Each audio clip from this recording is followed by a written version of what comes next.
Hello everyone, welcome to our YouTube channel physics tool. आप लोगों का हमारे इस चैनल में फिर से मैं बहुत बहुत स्वागत करती हूँ, अभिनंदन करती हूँ और आशा करती हूँ कि हमारे द्वारा अपलोड किए गए वीडियोस आप लोगों को पसंद आ रहे होंगे और भली भांति आप उनको देख भी रहे होंगे। और आज का जो हमारा टॉपिक है वो कल हमने शुरू कर दिया था अधिगम, जिसमें हमने कुछ एक दो पॉइंट्स को पढ़ा था, जिसमें हमने 3 चरण पढ़े। 3 चरण में जो पहला चरण था अर्जित करना, अर्जित करने में हमने 2 पॉइंट पढ़े थे, 2 कारक पढ़े थे कि अर्जित करने के दौरान कौन से ऐसे कारक हैं जो हमारे लिए महत्वपूर्ण है। तो सबसे पहले था कि सामग्री का स्वरूप और फिर थी सामग्री की लंबाई और तीसरा पॉइंट जो था वो हमारा पाठ याद करने की विधि है, यानी method of to learn a lesson. ठीक है, इसको भी हमने कुछ भागों में विभाजित किया है और इसका पहला भाग है पूर्ण व आंशिक विधि, होल वर्सेस पार्ट मेथड। ठीक है, पार्टीशन करके आप देखिए कि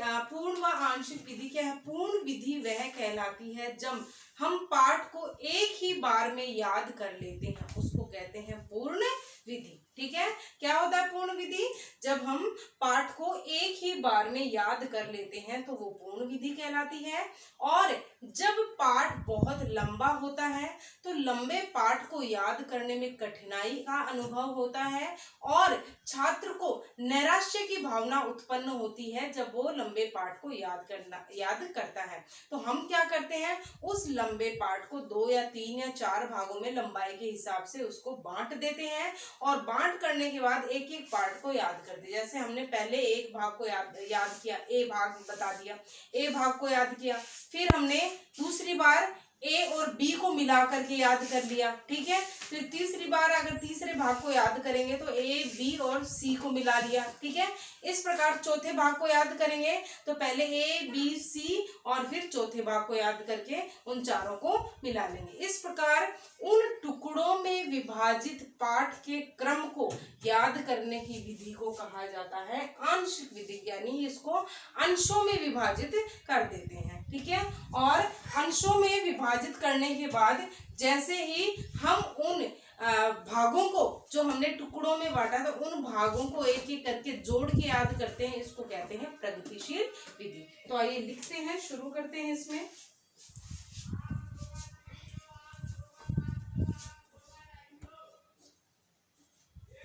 देखिए, जब छात्र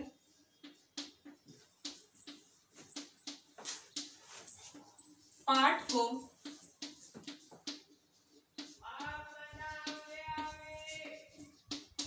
एक ही बार में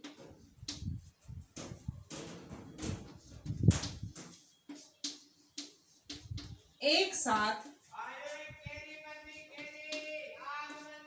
याद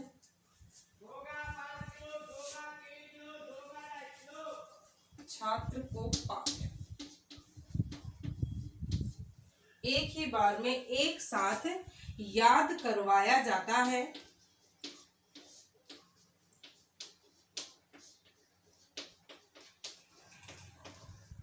तो उसे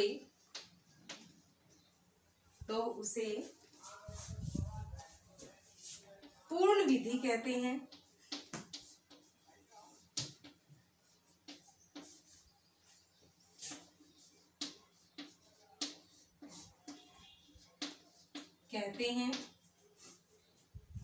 और अगर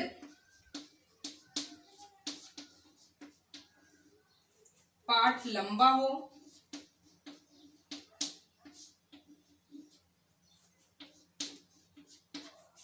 और कठिन हो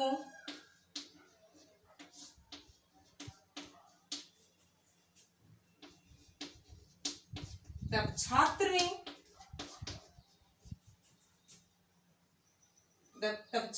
को याद करने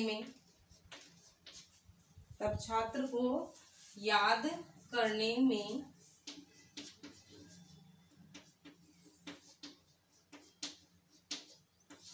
कठिनाई महसूस होती है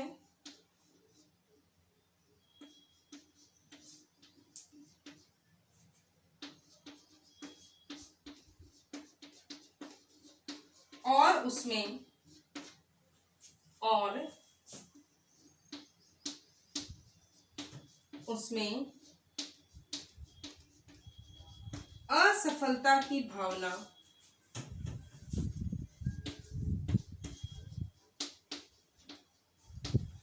और छात्र में असफलता की भावना आती है,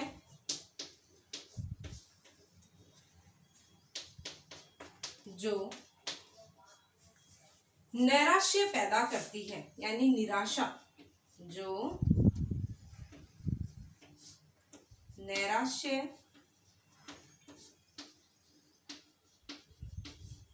पैदा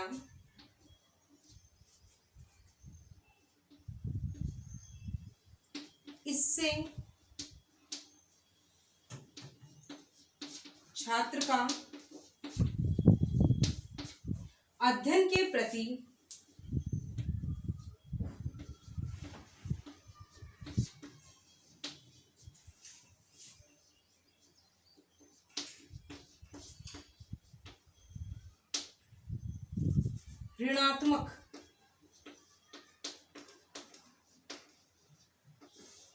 ऋणात्मक दृष्टिकोण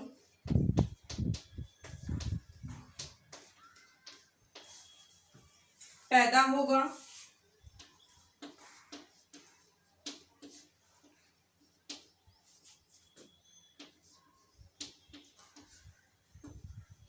ऐसी अवस्था में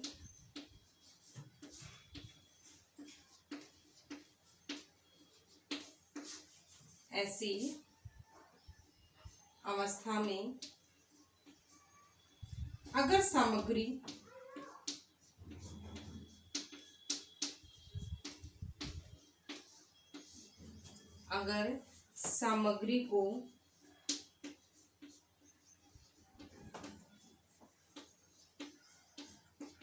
छोटे छोटे टुकड़ों में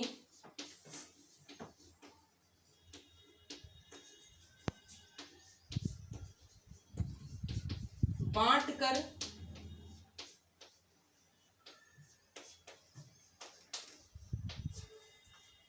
याद करवाया जाए तो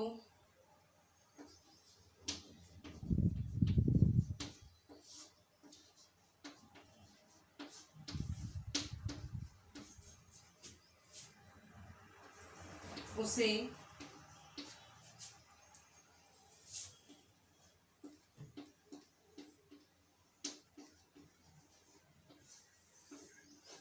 आंशिक विधि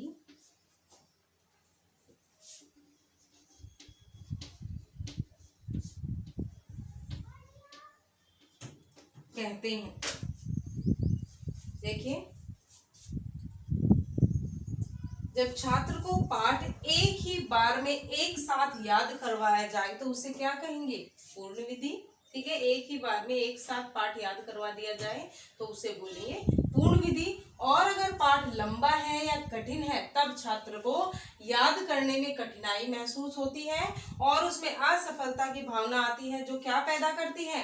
नैराश्य उत्पन्न करती है। इससे छात्र का अध्ययन के प्रति ऋणात्मक दृष्टिकोण हो जाता है और ऐसी अवस्था में अगर सामग्री को छोटे छोटे टुकड़ों में बांटकर याद करवाया जाए तो उसे आंशिक विधि कहते हैं। देखिए कि जैसे कोई पाठ लंबा है, ठीक है, तो उस पाठ को हम 4 भागों में विभाजित कर देंगे। कितने भागों में विभाजित कर दिया? 4 भागों में विभाजित कर दिया। ये 2 कंडीशन में होगा, जब पाठ लंबा हो और जब पाठ कठिन हो। तो कठिन को भी और लंबे को भी हम अंशों में विभाजित कर देंगे। तो देखिए, अंशों में विभाजित कर दिया। पहले हमने एक पाठ याद करवाया, ठीक है, फिर हमने दूसरा भाग याद करवाया, फिर हमने तीसरा भाग याद करवाया, फिर हमने चौथा भाग याद करवाया। अब क्या होता है कि इन भागों को एक साथ, जैसे पहले ए याद करवा दिया, ठीक है, फिर दूसरे क्रम में क्या करेंगे?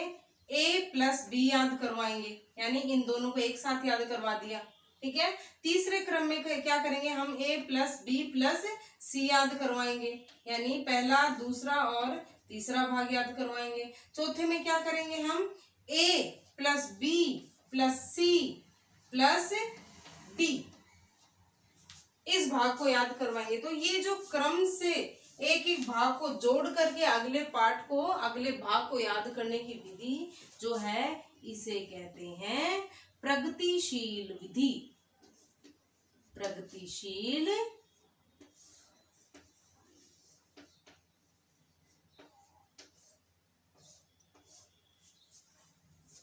और ये जो विधि जिन्होंने बताई थी उन वैज्ञानिक का नाम था पेचस्टीन।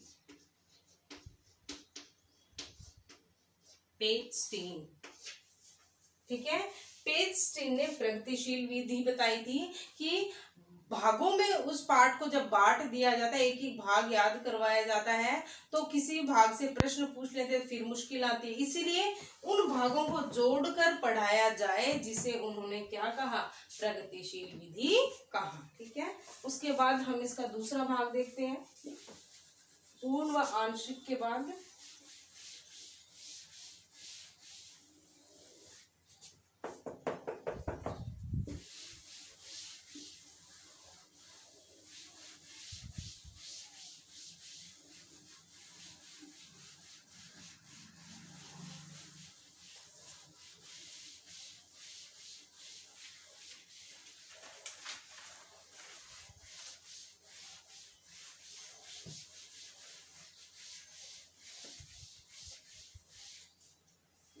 उसके बाद हम दूसरा भाग पढ़ेंगे, संकलित व वितरित विधि।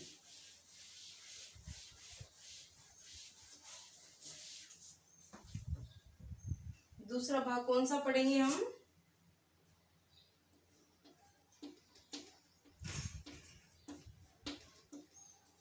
संकलित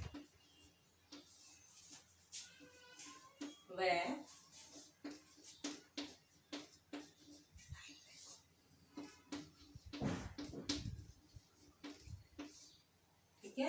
इसको बोलते हैं मास वर्सेस डिस्ट्रीब्यूटेड मेथड।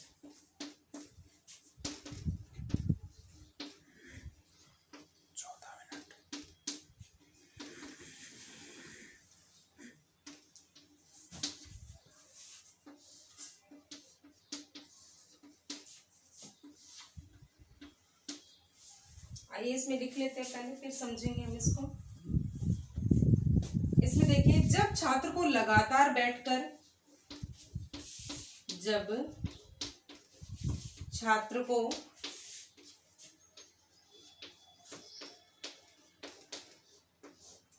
लगातार बैठकर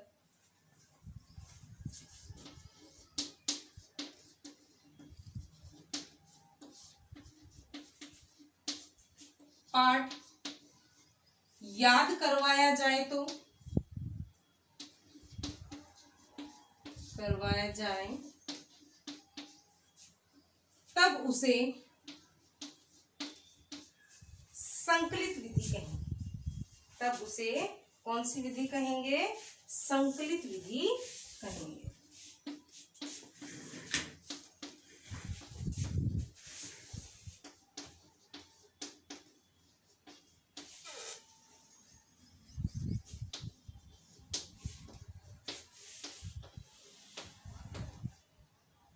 और अगर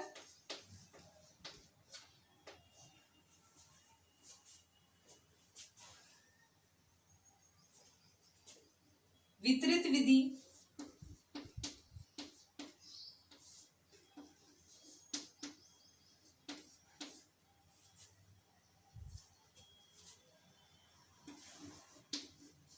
के द्वारा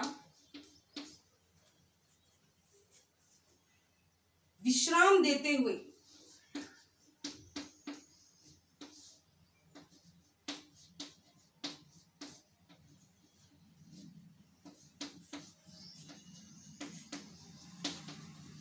याद करवाया जाए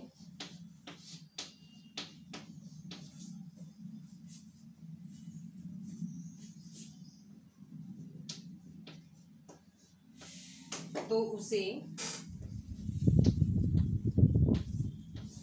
जल्दी याद होगा।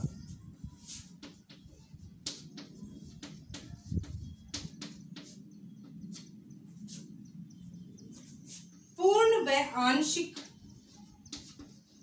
अभी जो इससे पहले हमने पढ़ा था पूर्ण व आंशिक में याद किए जाने वाले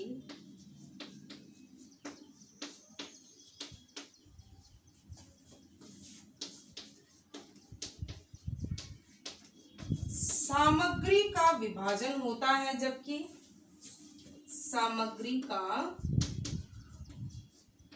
विभाजन होता है, जबकि संकलित व वितरित में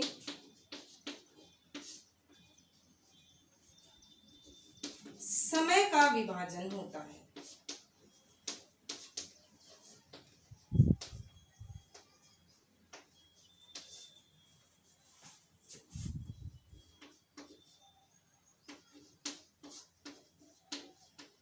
अब देखिए मोस्ट इंपोर्टेंट एक लाइन में लिखवा रही, इसको अलग कलर से लिख रही हूं कि इस विधि का उपयोग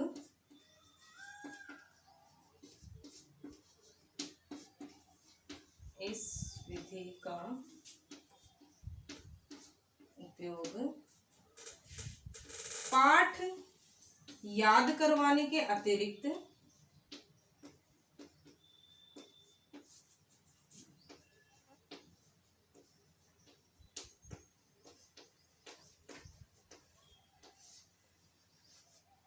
विद्यालय की समय सीमा या समय सारणी या टाइम टेबल, विद्यालय की समय सारणी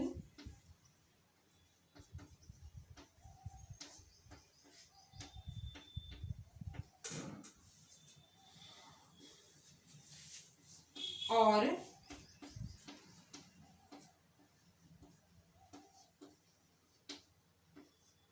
खेलों के समय का विभाजन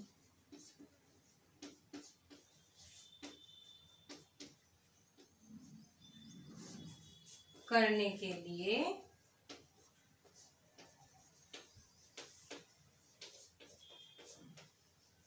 भी